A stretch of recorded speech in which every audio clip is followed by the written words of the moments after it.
It's your boy Matt here. I'm currently in the National Library, hence why I'm speaking very softly. I wanted to read something from an article I'm reading on applied behaviour analysis, and I'm reading this to you because the discipline which I'm a part of, positive behaviour support, sometimes gets a bit of flack because there's sometimes ethical concerns.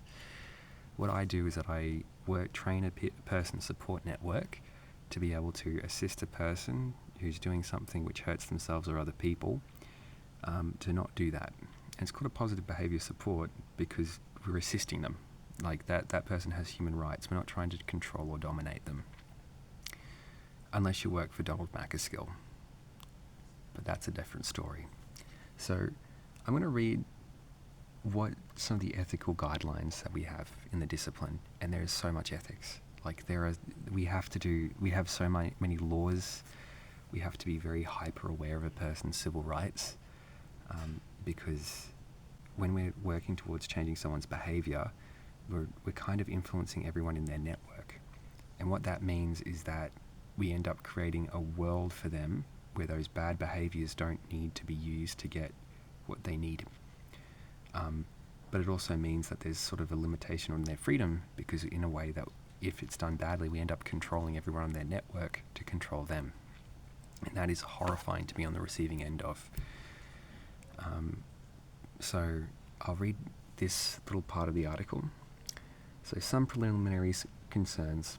Foremost among these concerns are questions about ethics. Whether a teacher or a parent, the following kinds of questions need to be raised before you attempt to implement a behaviour change plan. Will a change in behaviour serve the best interests of the child, emotional and social development? Does the child have reasonably good chance of achieving this change goal? Am I competent to deal with the problem? Will I be using the most humane procedure possible? Am I violating any of the person's civil rights? These are often not easy questions to answer, but we must nonetheless do our best in confronting them. It is not generally acceptable, for instance, to deprive a person of food or other basic necessities as a means to motivate a change in behaviour, nor would it be acceptable to tamper with a student's rights, say, of free speech. This article is in the context of working with children in schools. This is something which I have done before. The bread and butter work for people who do my work is working with autistic children. I've had the pleasure of working both with young kids, but also with more complex things such as heroin use, violence, people who are non-verbal, who are in homes, and we need to interpret why they may be aggressive and train everyone around them so they don't need to be aggressive anymore. And also a lot of violence as well. I've done everything, man. But it all comes back to, when we're doing this work, to making sure that we're not violating the rights of the person just because they're doing something that we don't like. That's a person. They're a whole person, right?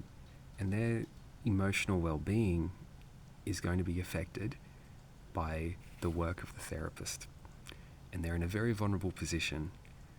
And that's why when I've been abused over the past year, I've really looked at the people doing it and I've thought, man, you guys did not study your ethics.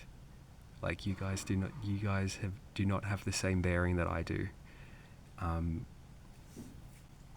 And I've watched it with absolute horror, because I'm not going to be the only one who's been subject to this kind of abuse.